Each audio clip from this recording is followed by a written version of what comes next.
Hey guys, it's Tim. I've been wanting to put together a wizard build video for quite a while now, and if you've been to my stream lately, you've noticed I have been playing my wizard quite a bit. So I thought now is as good a time as any to go ahead and put together a video for it. I want to kind of dive right in right away. I will go over the skills first, also kind of stat priorities, including the paragon points, and then I'll show you a couple videos, a couple clips of me doing battle with it so you can get an idea about how to use it. The main attack for the build is Frozen Orb. Frozen Orb is the rune under Arcane Orb, the very last one that you get, and it really is a lot of fun. If you haven't got the chance to use it yet, definitely give this build a shot. I think you'll really enjoy it. The other skills that I use, most of them center around supporting my Frozen Orb use. For example, Energy Armor does provide me with a little bit additional defense, however it also gives me plus 20 Arcane Power. That's going to help me cast more Frozen Orbs. Also, familiar with the Arcane rune on it, increases my Arcane Power regeneration, so that allows me to cast more Frozen Orbs as well. Also, using Magic Weapon helps to increase my damage output. However, I have also used the Conduit rune instead of Force Weapon if I want to get that increased Arcane Power generation, so I can again cast more Frozen Orbs.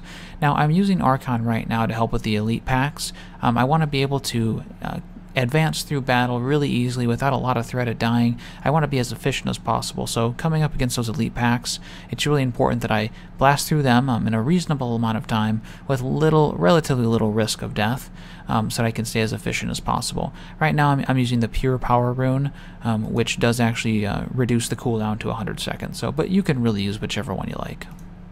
Now, the passives start with Prodigy. This passive ability is really amazing. I would not be surprised if Blizzard did decrease the amount of arcane power that it returned, just because it is so significant right now. What it does is when you use a signature spell, for example, I'm using Electrocute with Lightning Blast, you get 5 arcane power every time you cast that. Now, on an ability like Lightning Blast, where you spam it like this,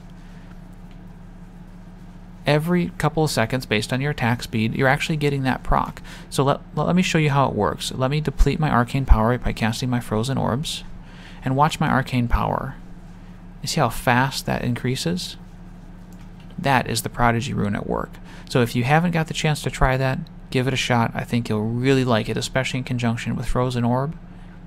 Now, the other passives, I'm using Cold-Blooded just to increase my damage overall. Since my main attack is Frozen Orb, it does chill, so it is going to increase that damage as well. And I'm also just using Glass Cannon. My defenses are really good, even in Torment 3, so there's not a lot of risk of dying, so I may as well get that extra 15%.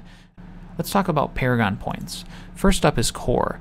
If you want to maximize the DPS or the damage, you can just put your points into intelligence. I personally like to max my movement speed, so 13% in movement speed gets me to my 25% max run speed, and I put the rest of the points into maximum arcane power.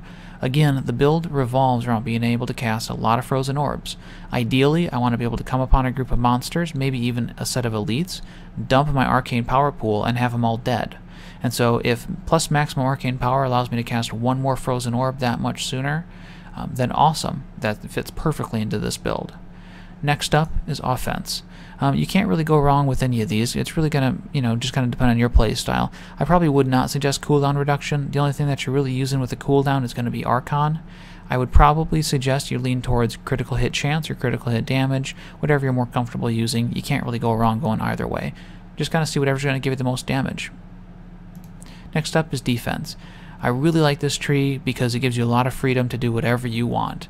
You can do life, armor, resist all, or life regeneration. It's all going to help out your character. I personally like life regeneration, but if you're not sure what to put your points into, I definitely would suggest using resist all. You're always going to be guaranteed to get a really good bang for your buck out of putting your points into resist all. So if you don't have any sort of personal preference regarding these, put your points into that. Next up is utility. Now, I'm going to be doing a video regarding the paragon stats, including area damage. This is a really new stat that just came out with this patch in Reaper of Souls, and there still is quite a bit of confusion about it. So please look for that video. I'll do a lot more in-depth explanation of how this works and why it's so good. But for now, just the quick rundown is everyone has a 20% chance at this time to deal additional area damage to the surrounding monsters of your target. So for example, if you fire a magic missile at a target, you have a chance to deal area damage to the targets or to monsters surrounding that target. And so this increases the percentage of damage that you do, not the chance. However, it's still a fantastic stat to use, especially since you're using an area effect ability like Frozen Orb. Every time you hit one of those monsters, you're going to have a chance to deal that area damage. And the higher your area damage percentage is, the more damage you'll be dealing. But that said, if you're having survivability issues, feel free to use life on hit. That's a really valid option as well. Also, if you want to give it a shot, check out resource cost reduction. If it lets you get one extra Frozen Orb out of your casts, out of your arcane power pool, it may be worth it. So again, one of the things I love about the paragon system is it gives you a lot of freedom. There is no necessary right or wrong answer with this. This is just what I use, and this is what I suggest.